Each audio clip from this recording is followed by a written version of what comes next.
que o que se mantém vivo no princípio do teatro, que foi uma coisa que eu escrevi lá,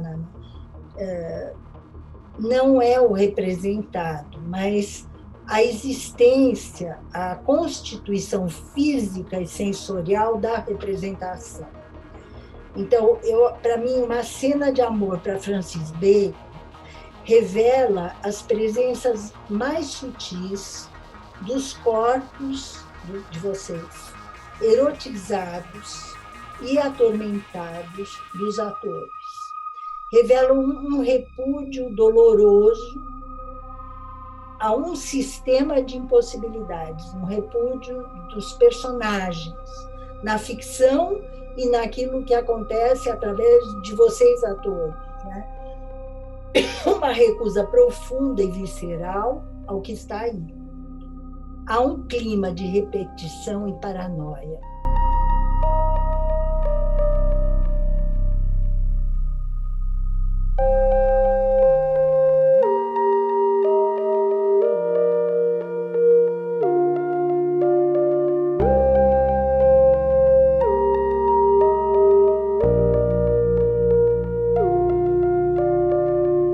Olá, pessoal. Muito bem-vindos e bem-vindas, bem-vindes. Obrigado pela presença de vocês. Queria só dizer que essa é a nossa última apresentação da nossa temporada, graças à realização do PROAC Expresso da Lei Aldir Blanc, com realização do Governo do Estado de São Paulo e da Secretaria de Cultura e Economia Criativa. E hoje a gente tem o grande prazer de receber a professora Isa Koppelman, da Unicamp, professora do Departamento de Artes Cênicas. A Isa, que também é atriz, dramaturga, atriz formada pela EAD, e também tem um grande círculo fechando que a Isa também fez parte do CPT lá na época do Macunaíma. Então, para nós, para quem não sabe, o Manás surgiu as sementes dele quando eu, Fernanda e Léo estávamos lá no CPTzinho, na turma de 2019. Então, é um grande prazer a gente estar finalizando isso, essa grande jornada do Uma Cena de Amor para Francis Bacon, que foi a nossa primeira peça do Manás Laboratório de Dramaturgia. Estreou em junho de 2020, os primeiros ensaios abertos em maio de 2020. A gente caminhou o ano passado inteiro, fechou o ano com a virada cultural em dezembro, e agora a gente está finalizando aqui a nossa temporada de um mês com o PROAC, da Lei Aldir Blanc, que é uma lei de emergência cultural, né, nessa situação tão tenebrosa que a gente está vivendo no país.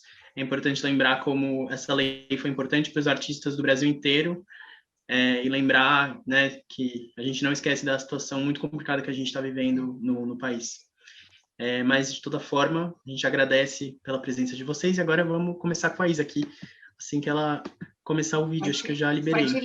Pode ligar a câmera, Isa, e o microfone, que aí já dá para você entrar. Perfeito. Aí, vamos de novo. Aperta mais uma vez, por favor, que acho que ainda não... Peraí. Aí, perfeito! Oi, Isa. Olá, Isa. Olá, Isa. Eu ponho iniciar meu vídeo, né? Bom. Tá ótimo, tá rodando. Já tá perfeito. Tá. Tá perfeito. Bom, boa noite a todos, a todas, a todos. Eu me sinto assim muito honrada por estar aqui, porque, bom, primeiro eu quero dar os parabéns de verdade para vocês.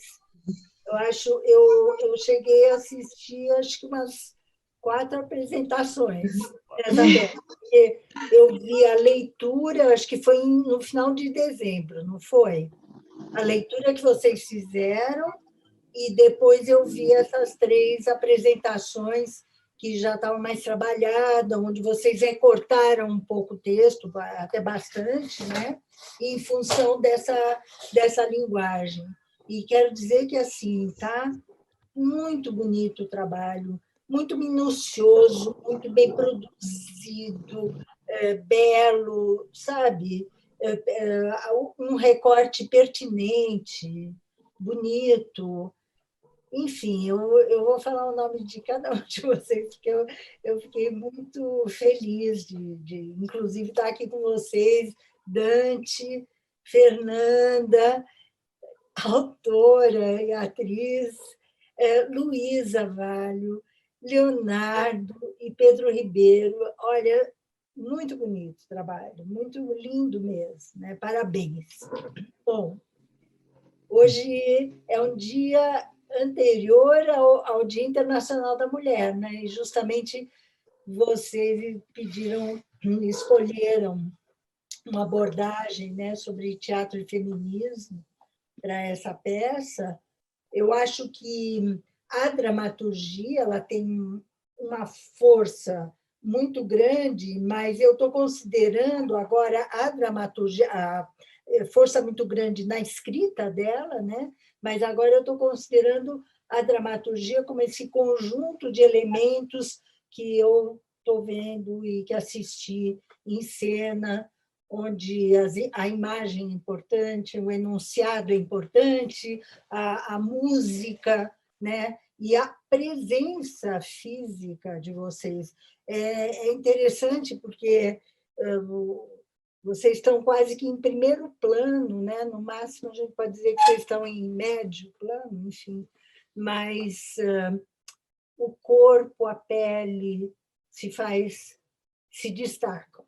E as emoções, tudo aquilo que foi mencionado na vez passada, que o Emerson Danesi mencionou no trabalho, né, de um sensível, de uma intimidade entre vocês, ele está presente na cena. Bom, então, o que eu queria falar, eu acho que a temática do feminismo em si, ela não dá conta, ela está presente nessa peça, mas ela não dá conta da peça, a peça é maior, que eu acho, né, do que isso, ou pelo menos o feminismo é tratado de um jeito que, não sei se vocês vão concordar, eu vou falar aí, eu queria até uma conversa.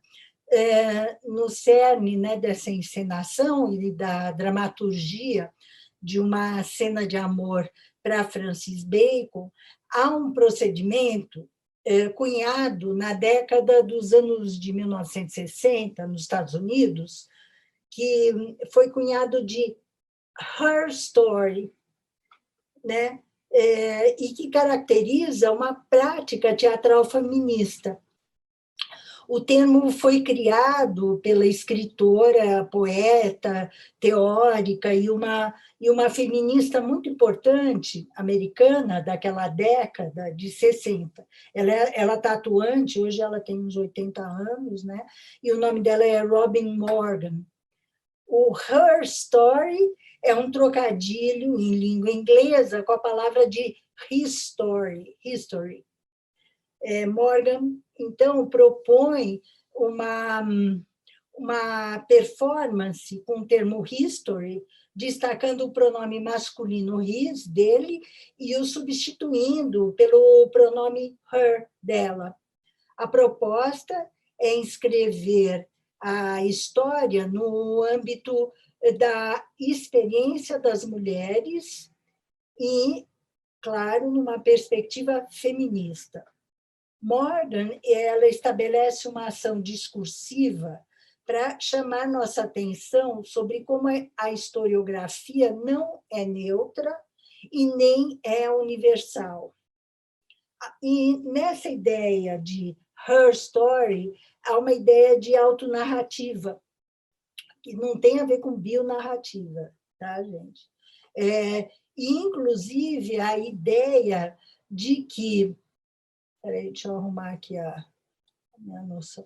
A ideia de que as práticas culturais são construídas no sistema patriarcal e operam em uma rede discursiva que, se por um lado privilegiam o universo masculino, por outro, criam uma sensação de neutralidade, de universalidade, na qual o gênero não existiria. Nos anos 70, as reflexões sobre gênero como objeto de estudos feministas abrigarão a ideia da construção social de identidades sexuais. Assim, dessa forma, novos caminhos de desconstrução e desnaturalização do masculino e do feminino foram surgindo. Aí, nesse sentido, o movimento feminista ele foi se constituindo com uma dimensão teórica e política múltipla, extremamente múltipla, e apresentando explicações e interpretações não definitivas sobre a realidade e as relações de gênero. Daí podemos entender que não existe uma única definição do ser feminista e do feminismo. E qualquer pretensão nesse aspecto se torna quase impossível. Finalmente, o conceito de gênero, com a desconstrução e a desnaturalização do masculino e do feminino, problematizou feminismos com profundas diferenças teóricas e profundas diferenças de políticas ativistas. Agora vamos para a peça. Em Uma Cena de Amor para Francis Bacon, a voz da protagonista é uma voz feminina, não binária, que abre a sua cena com um aborto sangrento no banheiro. Aí eu destaco aqui uma afirmação de Michel Foucault, que diz o seguinte: não existe um corpo fora de um discurso sobre o corpo. Tá? Na peça, a condição primeira dessa fisicalidade feminina é marcada pelo sangue. O sangue da procriação, do parto, da menstruação, do aborto, condição que já é bastante dramática e bastante problematizada. Embora na peça ela se refira expressamente a um aborto, né, ao filho que morreu, mas de uma certa maneira, quer dizer, esse sangue é um sangue que jorra e que pode ser estendido de uma maneira mais simbólica, né? O cunho biológico humano deixa sensíveis e visíveis rastros no inconsciente. E nas características sexuais dessa protagonista, ou seja, da sua sexualidade biológica, marcada por sua condição biológica, o sexo biológico, como base nos seus genitais e nas suas funções biológicas, concorrem para a sua identidade de gênero, de modo muito explícito e também contraditório. Porque, eu não sei, é importante destacar isso, porque, de repente, a discussão, e é uma discussão que pauta muito as discussões mais pós-modernas e estruturalistas, quando você fala na questão queer, por exemplo, na questão do trans, onde sexo e natureza sexual eles estão desconectados. E não é o caso aqui. Mas isso não significa que a discussão não seja feminista também, né? Portanto, a identificação de sexo ao corpo, na nossa peça, na cena, ela não se dissocia das leituras culturais de gênero.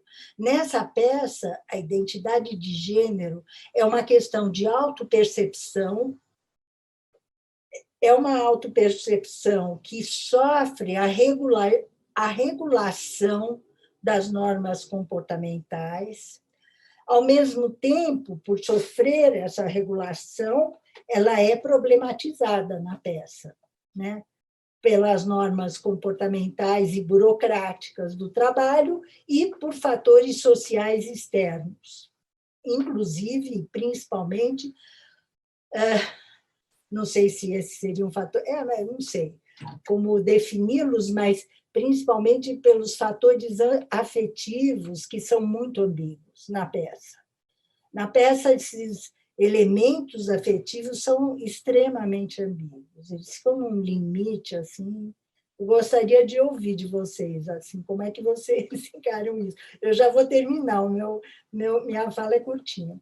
O universo da peça, ele contextualiza um ambiente que leva em conta, se não o binarismo de gênero, que não é o caso, pelo menos uma aparente normalidade, uma aparente naturalidade, entre aspas, social, tão expressamente aparente que vai revelando seus transtornos, inclusive seus traumas, me parece, né? Suas impossibilidades de realização e destilando um tom farsesco. Eu acho que a peça tem esse tom farsesco. Bom, não sei, quero ouvir muito de vocês. Ou seja, o ponto de partida da peça, ela já apresenta um ambiente, apresenta um trabalho, família, procriação, mas tudo isso completamente disfuncional. Não está funcionando, é uma coisa que não funciona. A cena inicial projeta uma imagem de mulher numa condição de natureza e espiritualidade. O sangue é o signo, sangue da menstruação, como eu disse, sangue de um possível aborto. Desdobra-se daí a culpa, mas principalmente desdobram-se as impossibilidades. As disfunções são, e isso também é muito interessante no texto, porque as disfunções, elas são disfunções de rituais cotidianos, como o casamento interrompido, de uma procriação interrompida, de um namoro que não foi adiante, nos pequenos rituais de passagem do que era considerado o caminho do ser humano no mundo, né, no planeta. Então, a continuidade do feminino transparece também como uma linhagem sagrada. Tem um lado ritualístico nisso. Há uma paródia nesse ritual, ele é problematizado, mas tem um lado que aparece como ritualizado, né? Quando a personagem fala, bom, eu brincava de casar no quintal de casa, né? Eu brinquei com a minha mãe, eu casei várias vezes, desde a infância. Tem uma cena, agora eu não estou lembrando, acho que talvez o texto vai me lembrar, em que o som é de uma caixinha de música e muito delicada, que você volta para a infância, mas não tem um ar saudosista, é alguma coisa também meio borrado, é uma coisa que não se resolve também, né? Então, a continuidade do feminino, as relações afetivas, as disfunções são as dos rituais cotidianos de casamento interrompido, de procriação interrompida. As relações afetivo-familiares estão presentes, a identificação com a mãe, a sugestão do afeto incestuoso com o irmão, a continuidade do feminino transparece como uma linhagem sagrada, também farsesca, a meu ver, sugerida na menção da mãe noiva, como na imagem circular do Uroboros, de autofecundação, ressurreição, destruição e renovação. Mãe e filhas são contíguas, a temporalidade de suas relações também é borrada. A gente vai herdando as mesmas idades, diz a personagem. Íamos nos casar juntas. Que bom que você veio. Banho, sangue, menstruação, mas será que... Eu sempre brinquei de noiva no meu quintal. Noiva como minha mãe. será que eu quero perpetuar uma condição borrada, desfocada, difusa, também nas falas? Estão mortos? A personagem do Dante, acho que você pergunta, né? Estamos mortos? É interessante porque vocês resolveram a narrativa com alguns elementos, né? Então, você, assim, o irmão Leonardo aparece 9 meses atrás, quer dizer, 1 mês antes das cenas no escritório, que é 8 meses atrás, né? E daí, provavelmente, a cena inicial já é uma cena pós, né? Já está em outra. Mas também essas coisas não estão muito definidas. Agora, a placa de aviso no banheiro é muito interessante, porque a discussão de gênero com essa placa não é uma discussão apenas sexual ou, digamos assim, ideologicamente, que parte do feminino. Ela pode ser, né, uma discussão feminista, mas eu acho que a placa de aviso no banheiro, essa questão do gênero, é abordada como uma questão sexual e social. O aspecto induz a higiene. Avisa lá que segurar o que está caindo faz parte da conduta da empresa. E eu mulher, vi a placa porque estou de frente para ela. Já eu, homem, não vi a placa porque eu estou de costas, né? Bom, essa é uma questão de gênero. Gênero abordada de uma maneira muito, muito, muito potente e bem original, porque não é uma discussão simples da sexualidade, é uma discussão que está implicada com as questões de normatização, de trabalho, etc. Por outro lado, a ideia do outro, daquele que eu amo e que é outro, outridade, do outro gênero,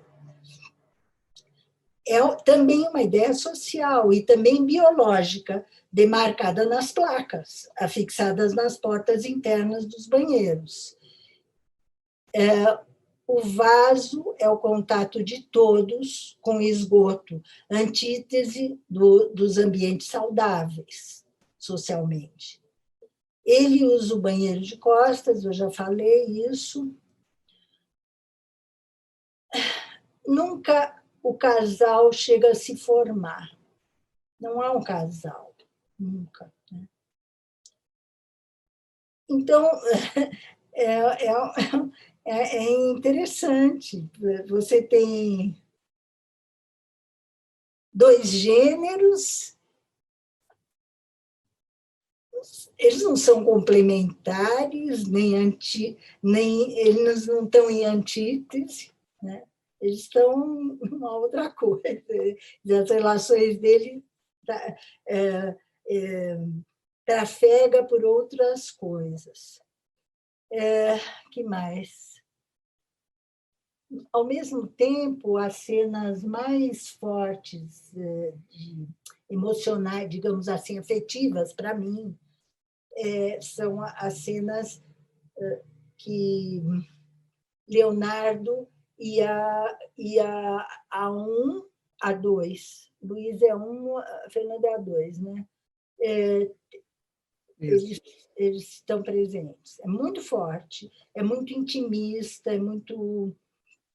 Ou seja, existe algo na família, nessas relações primeiras de gênesis, genéticas, para a autora, para a dona Fernanda, que são muito, muito fundamentais, me parece, né? E complicadas também. Não é uma coisa fácil, porque, ao mesmo tempo que você tem uma relação de contiguidade com a própria mãe. A mãe é aquele ser que vem antes e que vem depois, e o eu também, ele nasce, ele é gerado e ele tem que parir também. Isso também não se soluciona. Quer dizer, esse caminho da humanidade, ou assim caminha a mulher no mundo, ele também não tá liso, né? Não é assim caminha a humanidade, não está muito normal, digamos assim. Tem algo profundamente desrompido aí. E por isso que eu também acho que tem na linguagem dessa encenação de vocês algo muito comovente, muito desconfortável e principalmente dado pelo tom de farsa da dramaturgia, né? É uma fofura, é uma graça, né? Você conta a história para todo mundo. Ao mesmo tempo, as pessoas estão muito angustiadas, né? Eu comecei a notar, eu fui acompanhando, notando as falas. Muito forte aquela hora. Agora eu estou mencionando detalhes que tem a boneca, né? E o Leonardo vai comendo, devorando aquela boneca, né? Aquela memória, né? Devoradora. Deixa eu ver. Olha, finalmente, eu estou pulando. Eu queria conversar com vocês, estou muito curiosa para saber como é que vocês sentem tudo isso. Finalmente, eu queria dizer que acho que o que se mantém vivo no princípio do teatro, que foi uma coisa que eu escrevi lá, não é o representado, mas a existência, a constituição física e sensorial da representação. Então, para mim, uma cena de amor para Francis Bacon revela as presenças mais sutis dos corpos de vocês, erotizados e atormentados dos atores. Revela um repúdio doloroso a um sistema de impossibilidades, um repúdio dos personagens, na ficção e naquilo que acontece através de vocês, atores, né? Uma recusa profunda e visceral ao que está aí. Há um clima de repetição e paranoia. A programação vai ser a mesma no país inteiro? Há um mal-estar. E o fogo? Você tem um isqueiro? Interessante isso, né? Esse recurso. Uma narrativa até clássica, né? Meio de mistério, meio de terror, sabe? Você tem uns ganchos assim para contar historinha. A peça... Bom, você tem um isqueiro? Pergunta a moça. O ato de acendê-lo projeta um devir, um incêndio. A peça tem início com a água e termina com o incêndio. Eu não faço silêncio, fico no pesadelo. Você não me escuta, ninguém me escuta, é assim que funciona?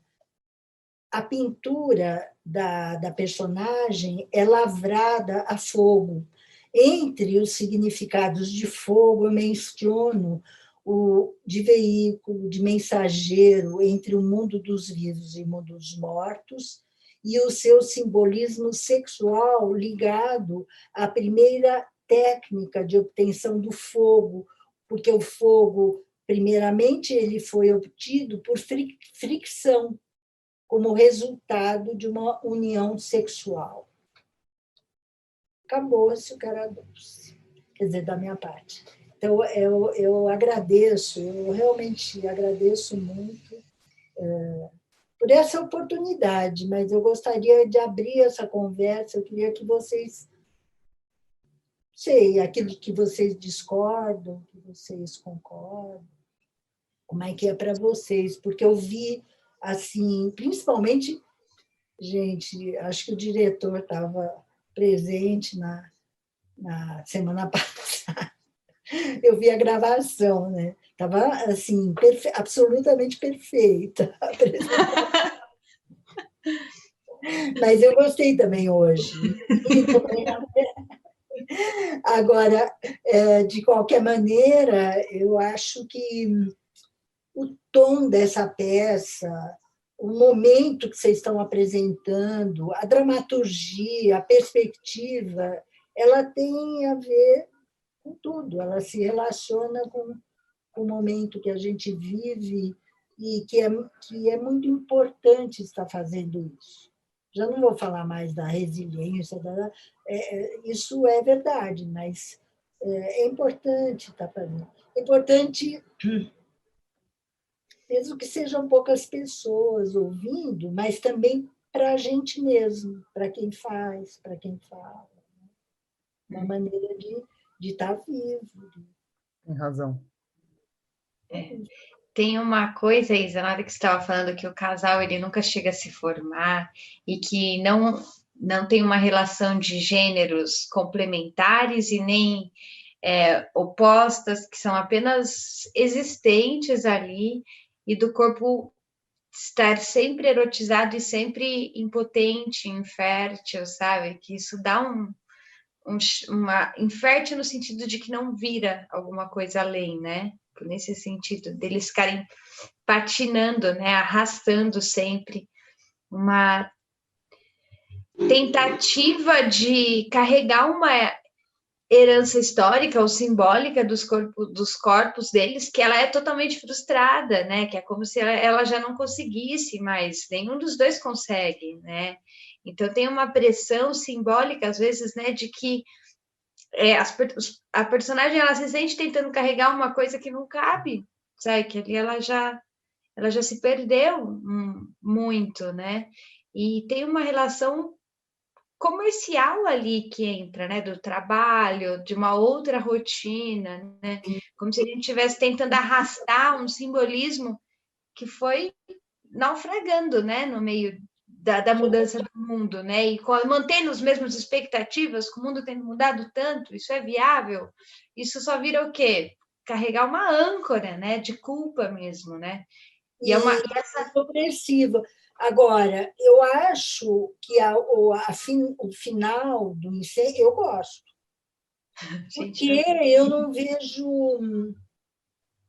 Não sei, hoje eu vi um pouquinho, mas a vez passada eu vi como uma recusa de aceitar essa realidade. Sabe? Não, assim, meio que política mesmo. Então, porque um incêndio, ele se alastra, né? Ele também, sabe, ele manda ver, né, para tudo. Alguma coisa tem que mais radical que tem que acontecer. Não é só o ato do suicídio na depressão, né? E eu acho que tem essa força, a cena que vocês, essa encenação, ela tem essa força também. Quer dizer, ela não se resolve, não é só isso, nem só aquilo, né? Isso que é bonito, eu acho que tem essas aporias até, momentos que não são nem dialéticos, porque eles se chocam. E é isso que eu acho muito bonito. Isa, que eu olha, acho que fala. Só uma coisa do YouTube, a gente está com os comentários aqui, inclusive, gente, quem tiver comentários, por favor, mande. O José Camilo, ele falou assim para você, Isa, transmita um grande abraço para você, disse que você assumiu como assistente de direção do Antunes no Macunaíma, uma revolucionária forma cênica. Te mandou um abraço. José Camilo, ele acha que era do CPT na sua época. Não tenho o sobrenome aqui, mas é José Camilo, te mandou um abraço. Então, beijo para ele. Beijo. Marcela Borges disse parabéns, gente, mandou um beijo. Laércio mandou um beijo. André mandou parabéns também. Só atualizando aqui. eu acho que isso que você fala, Isa, tem tudo a ver com...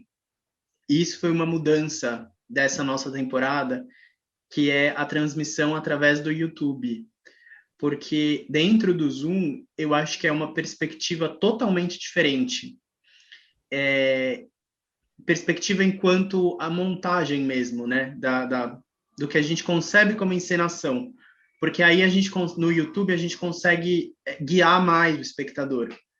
Então, existem closes, existem né, planos mais abertos, quando a gente fica em grade.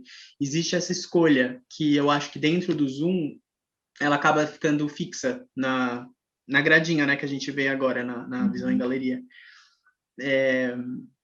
Porque eu tô falando isso, eu acho que isso tem tudo a ver com essa condução que você fala do fogo para o final, porque o fogo é a única parte de fato externa que aparece na peça, né? Quando tem aqueles homens correndo, a gente está sempre interno, e isso eu acho que tem tudo a ver quando você diz também que tem a ver com os nossos, com a gente enquanto atuante, né? Porque a gente está em casa, a gente está numa pandemia, então eu acho que esse estar em casa, esse resistência virou uma palavra um pouco até banal, né? Mas eu acho que, eu não sei, eu tenho essa sensação de que a gente tá também se tornando igual a esses personagens, a gente tá aprisionado, né? A gente tá aqui nesse quadradinho, tanto os personagens quanto atores e atrizes. E eu não sei, eu acho que me veio essa sensação quando você estava falando assim uma ideia que é Mas algo que a gente tinha percebido, né? tem uma coisa que eu acho que agora você destacou, que eu acho que é isso. A gente tem um discurso, a gente que lê, né, que recebe, assiste um discurso, uma imagem, são lindas, tudo muito bom, mas muito quase que claustrofóbico, né? E, de repente, esse incêndio ele varre as ruas, ele vai para as ruas. Acho que também é uma coisa que pode ser um contraste interessante. Eu sei que vocês estão interessados em transformar num filme, né? Agora, eu tenho uma pergunta que é a seguinte: eu assisti ao YouTube da semana passada. Aquilo que eu assisti não é o mesmo espetáculo que vocês fizeram no Zoom? Ou já é outro? Não, É ele o é o mesmo, mesmo, mas é mas que... Pode falar, Lu. é porque o Dante ele guia o olhar do espectador pelo YouTube. Então, tem hora que dá destaque. Por exemplo, agora, estou dando destaque para você. Quer dizer, para mim, agora vai você, quando você continuar falando, Lu. Entendeu? E aí, quando você tá no Zoom, isso não acontece, porque você mesma que tem que colocar as coisas. Isa, Sim. é como se o YouTube fosse uma televisão que você apertou lá para assistir um streaming, e o Dante, mesmo ao vivo, ele é o diretor de transmissão, então ele consegue fazer, Uhum. vamos dizer, como se fosse uma televisão ao vivo mesmo, cortes, Fosse um editor. um editor ao vivo, isso. Exato. Todos nós, né, na verdade. É que eu tô Sim, encarregado da é transmissão, como mas a gente isso, mesmo por isso que eu coloca as falei. músicas, coloca os vídeos, né? Nós não estamos só atuando, a gente está operando também. Nossa, Isso, mas já está fixo lá, no caso. Você colocou, está lá no YouTube daquele dia. sim, no Sim, tá YouTube todos salvo. vêm igual. Essa é a coisa interessante do YouTube, porque todo mundo vê a mesma coisa. No Zoom, a gente não tem essa possibilidade. E isso era uma limitação, né, que a gente tinha na temporada do ano passado, porque a gente estava fazendo só pelo Zoom, os espectadores aqui dentro. Que também, né, foi interessante, a gente caminhou, né, durante o ano passado inteiro quase. Inclusive fez um ano, agora vai fazer um ano que a gente parou os ensaios. A gente já estava ensaiando nesse momento no ano passado, Porque eu presencialmente. tenho a impressão que esse ciclo, eu posso estar enganada, ele está mais bem produzido, né, como cena, né? mais esteticamente produzido e belíssimamente. Nossa, que bonito. Obrigado, muito obrigado. A gente agradece, inclusive, nossos parceiros, Padu Seconello, que deu uma grande ajuda no visual, Muito o lindo. Alexandre Martins, que fez um trabalho incrível com a trilha, e o Emerson Danese, que fez uma provocação artística, uma imersão com a gente. Foi realmente, assim, essa temporada, ela tá... a gente conseguiu, na verdade, realizar o que a gente desejava no ano passado, e a gente não tinha braço suficiente para aquilo. Graças também à Lei Aldir Blanc, ao PROAC. Ela tá falando aqui também, comentando, ó. Tô no YouTube, acabei de abrir. Falando parabéns. Lê aí, Dante, sua voz é mais... O Diego Almeida falou: foi uma delícia matar a saudade do teatro, mesmo que seja em casa. Obrigado por isso. Parabéns a todos. Obrigado, Diego. Nossa, Que bom. Muito bonito. Mas eu acho que isso tem a ver muito, Isa, quando você fala do sangue, isso também me chama a atenção, porque eu acho que é uma imagem muito poderosa mesmo. Eu acho que ela não é só esse sangue do aborto, né? Ele vem enquanto também esse sangue da própria geração, que é a mãe, é a relação sanguínea entre os irmãos. Eu acho que é uma imagem que perdura assim no espetáculo. E depois vem com até a boca, né, borrada, vem no final visualmente. Está muito forte das meninas e de vocês três, sabe? Tem uma cor, aquela caneca, aquela coisa que você está no banheiro no final, meio assim, torto, com ela, sabe? Nesse diálogo. Forte. Tem detalhes, a gente vai acompanhando os detalhes dos acontecimentos. E foi muito inteligente, acho que o recurso. Eu acho que fechou um pouquinho, mas depois eu penso bem, eu acho que foi inteligente o recurso dizer, não, vai ser isso. Estão mortos, e vai ser isso, e aconteceu isso, sabe? Porque dá uma narrativa. Você fecha numa narrativa para poder deixar tudo aberto. Isso foi uma coisa até que a gente comentou bastante, até quem quiser acessar o programa da peça, tem um texto da Isa, da Mayumi, do Emerson e nosso, e tem um pedaço, Isa, que eu até comento isso, que é como se dramaturgicamente existisse duas obras totalmente distintas. Uma é a obra mesmo que foi feita de dramaturgia, com as 70 páginas lá, que é o projeto inicial, e outra é a adaptação, que é guiada por uma linguagem que não é mais um teatro físico, é uma linguagem que está sendo uma mistura de audiovisual com redes sociais e com o teatro, porque, afinal de contas, a gente está ao vivo aqui.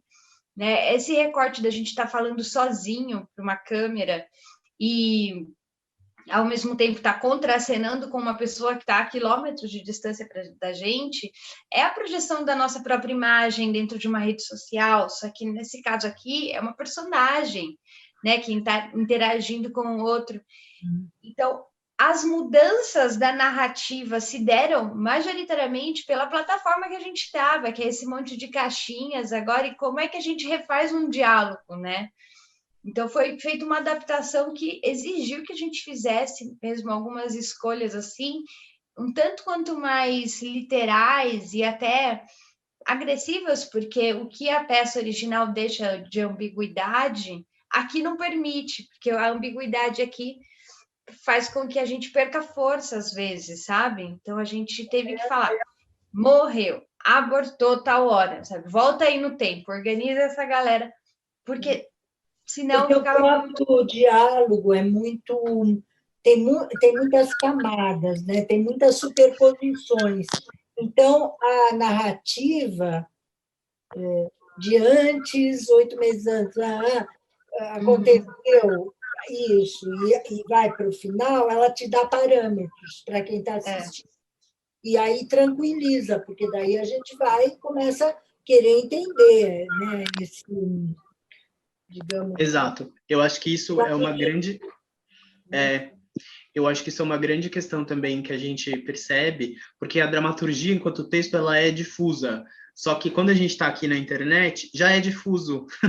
O meio já é difuso, a gente está em casa, a gente tem coisas aparecendo o tempo inteiro, o celular toca, então já está difuso. Se a gente colocar o difuso em cima do difuso, a gente perde o espectador. Então, isso foi realmente né, um esforço que a gente fez de construir uma lógica, e aí não tem jeito, né? A gente vai um pouco pela jornada ali dessas personagens, enquanto minimamente um arco que aconteça.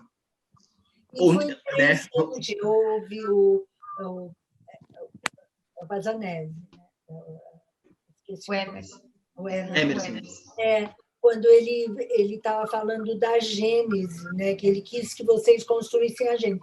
Porque não precisa ficar absolutamente clara a gênese para nós.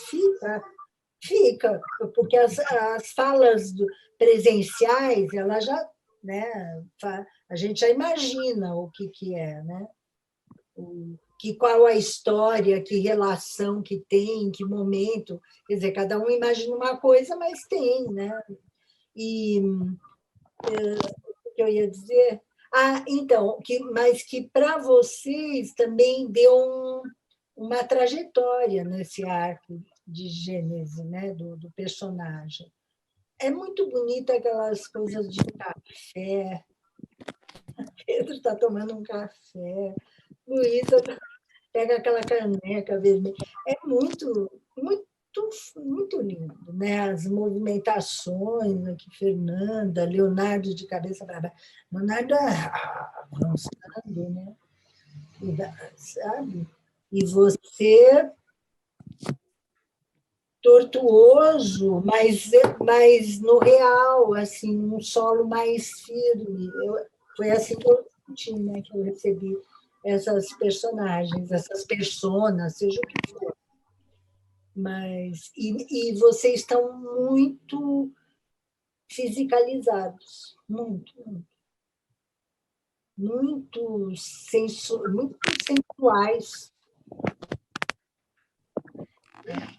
O erótico ele era um mote mesmo, né? Porque era uma mistura de relações, então não era um mote no sentido assim de esse é o tema, mas eles estão flertando, né? Eles estão sofrendo, eles estão.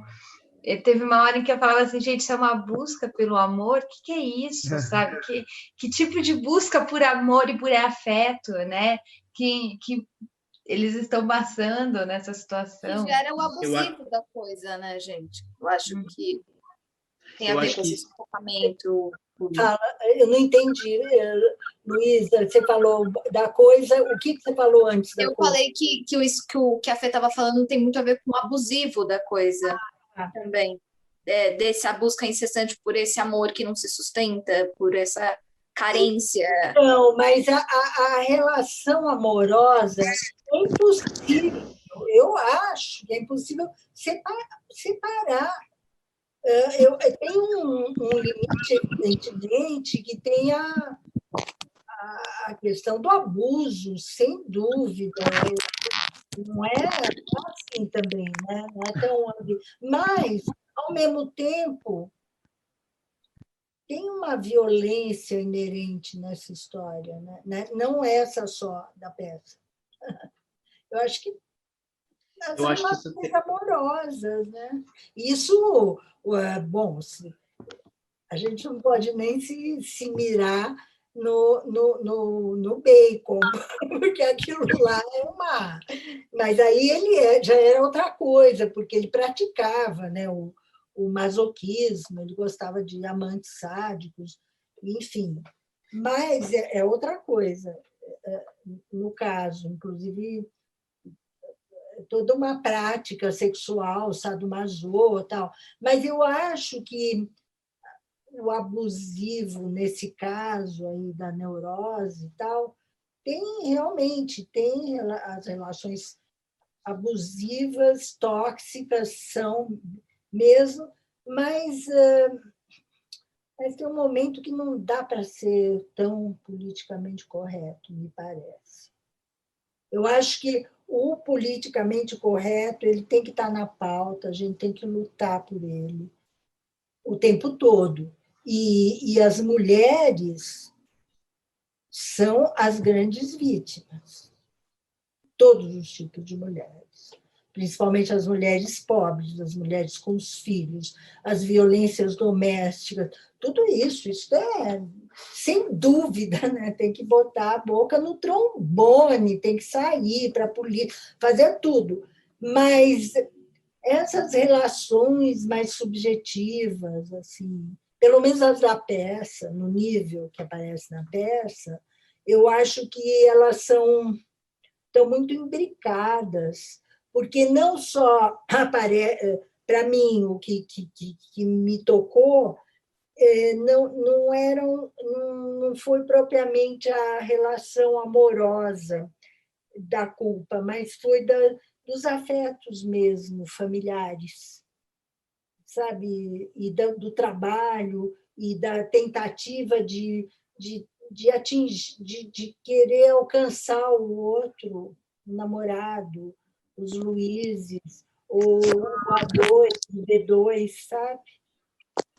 Mas eu acho que tá tudo intrínseco, né, Isa? Tipo, relações familiares, amorosas, no sentido dessa personagem, porque ela tá sempre buscando se enquadrar, se encaixar, chegar num lugar e ser... Eu acho que tem uma solidão muito grande dela também, que ela tá sempre buscando suprir isso, e buscando suprir a morte do irmão, que era, na minha cabeça, assim, quem ela acha que foi a única pessoa que amou ela nessa vida. Uhum. E eu acho que ela vai buscando essas relações familiares também nas relações amorosas. Mas a gente busca mesmo? Quando a psicanálise, a gente busca. Pode ser que esteja ultrapassado, mas eu acho que a gente busca. Né? Eu acho que nesse sentido é que o título da peça vem muito forte, porque sim, eu acho que tem uma tentativa de amor, é uma cena de amor, mas ela é do Bacon, que é distorcido, que é assim obscuro, tá ali num lugar sombrio, não é um amor bonitinho. E eu acho que aí é que, por exemplo, ganha força quando a gente, né, isso foi um esforço da gente de no início deixar claro que é um flerte gostosinho, mas que aí você vai vendo que não é bem assim, né? Não é tão só isso. Acho que aí as camadas que você fala, Isa, elas afloram. E a professora Mayumi, no nosso primeiro debate, ela comentou um negócio interessante, que é que também tem um amor pela arte, né? Porque ela é uma artista plástica. Então, num certo sentido, a gente poderia pensar nisso. Também tem esse amor e tentativa e falha, né? Porque ela está no escritório, ela ama a arte, ela acha que ama, ela fala, né? Eu acho que eu amo. Mas ela não consegue, porque ela tem que... ela está ali no escritório. E aí, acho que ganha a peça também uma outra camada que a gente consegue pensar, que é a própria peça, né? A gente está aqui fazendo uma coisa no Zoom que não é um lugar para peças, né? A gente está aqui num aplicativo de reuniões, né? Então, e como que a gente consegue criar essa poética aqui? Aí, eu só comentando aqui já com o YouTube, o José Camilo de novo falou dinâmico, visualmente e cores vibrantes, que prende a nossa atenção e não fica cansativo. Dinamismo, parabéns. Obrigado, eu acho que talvez a gente também esteja interpretando de um modo meio que não cabe na peça. Por exemplo, eu não sei se ela não consegue fazer arte, ou consegue. Eu acho que ela consegue, porque a arte contemporânea o que se discute agora em arte é aquilo que a vida está entrando nessa arte. E a impossibilidade dela já é um discurso da arte. Esse que é o negócio. Não é mais uma interpretação psicológica e fechada, entende? A realidade dela é essa. é essa. E que passa, talvez, não sei, eu tô pensando agora, né? Mas eu acho que passa o problema dela tá nesse cotidiano chato de escritório burocrático que se transformou lá. Tanto é que ela fala, que carreira, que carreira. Mas, ao mesmo tempo, tem uma hora que é muito bonita que acho que é a Luísa que fala, não, o que ela fala da peça? Tem uma hora que você entra com um diálogo dos papéis lá, você está olhando os papéis e a fala se encaixa. Não, mas que papéis, que peça? Eu não lembro mais. Dos catálogos, talvez? Eu acho que sim. Mas que Está se se repetindo encaixa. a mesma, Não, a mesma coisa nas exposições e na arte e na vida dela. É o texto. Essa que é a arte. Sim, sim. Com certeza. É a nossa arte, é a arte que a gente traz aqui a vida, não representa mais a vida. A vida que invade essa arte. E ficam os buracos aí que não se resolvem. Mas eles são provocativos, eles provocam. Sim. Parabéns, muito obrigada. Obrigado. Eu desejo que para vocês o maior sucesso. E fui em frente, que atrás tem gente, eu acho que vocês são muito talentosos e bonito mesmo de trabalho. Obrigado, Isa. Muito obrigado mesmo pela presença, pela troca. Você veio lá quase no início, teve uma conversa muito interessante, a gente vem trocando desde aquela época, então está finalizando aqui com você esse ciclo, é muito especial, muito especial. E amanhã é Dia Internacional da Mulher, e também acho que foi uma lembrança bem bacana, assim, fechar, né? Vocês são as últimas gerações do CPT, né? Eu lá, não existia nem CPT quando a gente começou com o Macunaíma, mas o Macunaíma é que deu origem a toda essa coisa, antes de ser patrocinado, né, pelo SESC.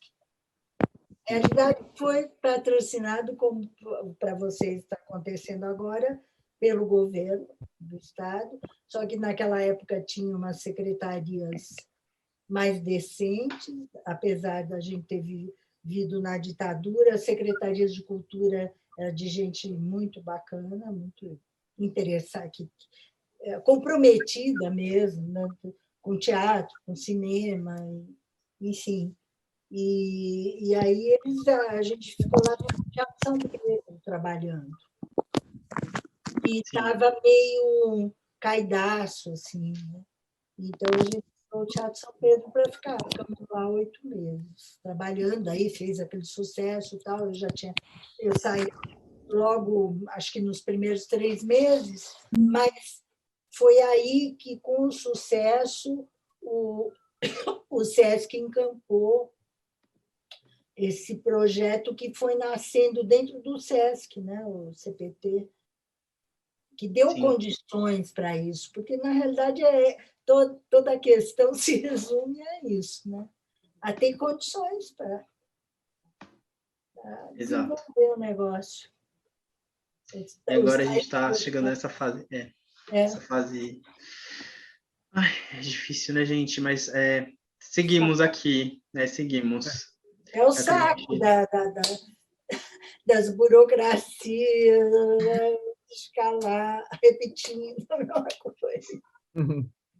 Bom, gente, muito obrigado pela presença de quem está no público agora, todos que mandaram comentários, abraços e beijos para todos. E agradeço vocês de novo, e estamos encerrando a nossa transmissão e nossa temporada. Siga a gente nas redes sociais, dramaturgia.manás.